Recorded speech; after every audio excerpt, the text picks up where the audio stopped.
Every single time you click or search or like something online, you're part of a huge hidden conflict.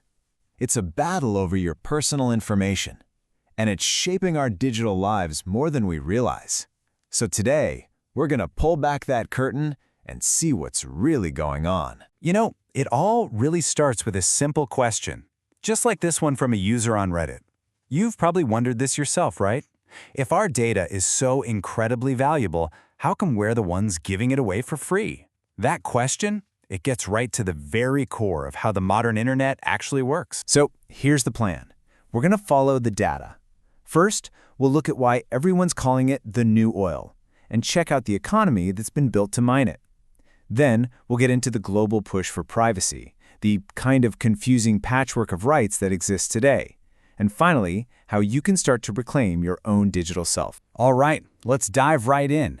To understand what's at stake, you first have to appreciate the incredible scale of this digital gold rush. Just how much is all the information we're creating, all the time, really worth? Okay, get this. 40,000. That is the average number of searches that Google processes every single second. That's just a constant, massive river of human questions, wants, and needs, all flowing into data centers 24/7. And remember, that's just one company. And that river of data, it's flowing directly to the bank. The market for actually turning our data into cash was worth over $3 billion in 2023.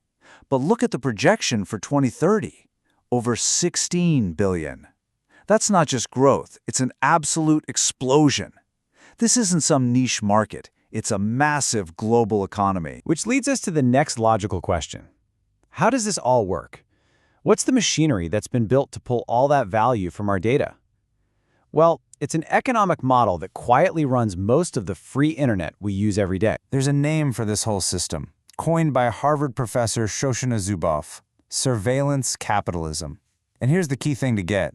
It's not just a technology, it's a whole economic logic. It works by claiming our private experiences as free raw material, turning them into data, and then selling predictions about what we'll do next to whoever wants to buy them. So, how does it look in practice? Well, let's take targeted ads, something we've all seen.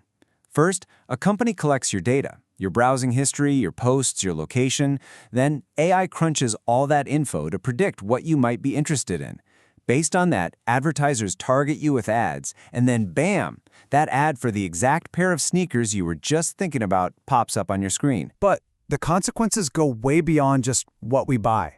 The whole design of these platforms has a hidden cost. See, to get better data, they need us to stay on the platform as long as possible. So their algorithms learn to tune, herd, and condition our behavior, often by pushing the most emotionally charged content to keep us hooked, which can come at a real cost to our mental health. But it's not all doom and gloom. People are pushing back. All around the world, there's a growing movement demanding that our rights be protected in the digital space. And that's leading to a huge wave of new laws and regulations. What's really remarkable is just how new this all is. The big catalyst was Europe's GDPR, which kicked in back in 2018. It set off this global chain reaction, with countries from Australia to Thailand quickly following suit. And the trend is only getting faster, with the EU just passing the world's first major AI law in 2024. Let's zoom in on GDPR for a second, because it really is the gold standard. It was a landmark shift because it created a unified, rights-based approach to data. It laid down one powerful set of rules for how personal information has to be treated across the entire European Union. And this is the most important part. GDPR isn't just about rules for companies. It gives real, actual power to you, the individual.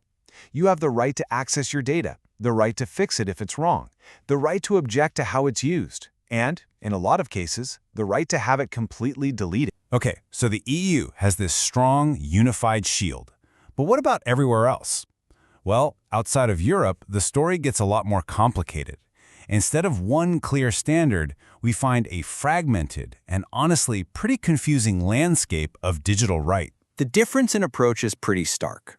The EU has one big, comprehensive law for everybody. The US, on the other hand, takes what's called a sectoral approach. That means there are different rules for healthcare, for finance, and so on, plus this growing collection of separate state laws. It creates a really complex patchwork that's tough for anyone to navigate. In the absence of a single federal law, individual states have started jumping in.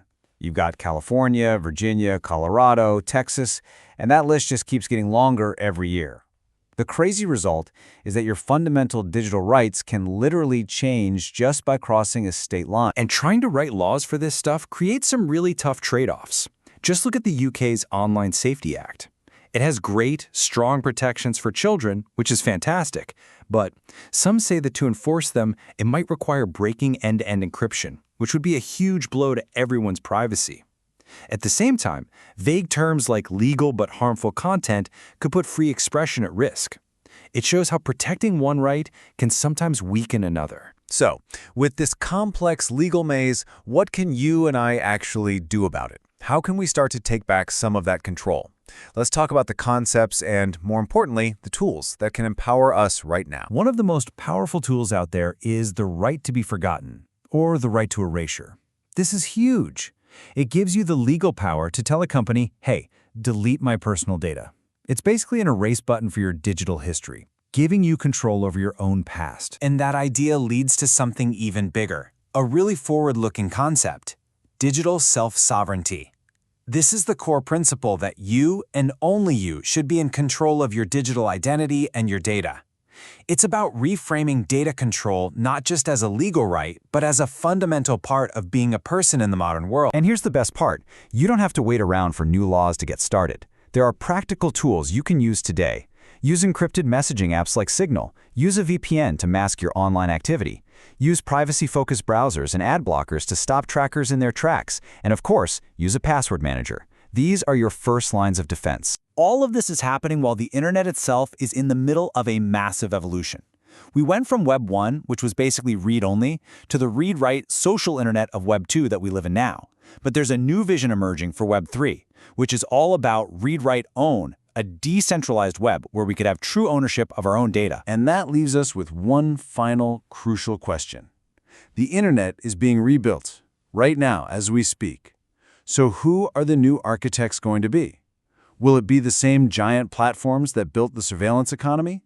Or will it be the rest of us, the lawmakers, the builders, the users, fighting for a future where we are finally in control of our own digital lives? That's the battle that's happening right now.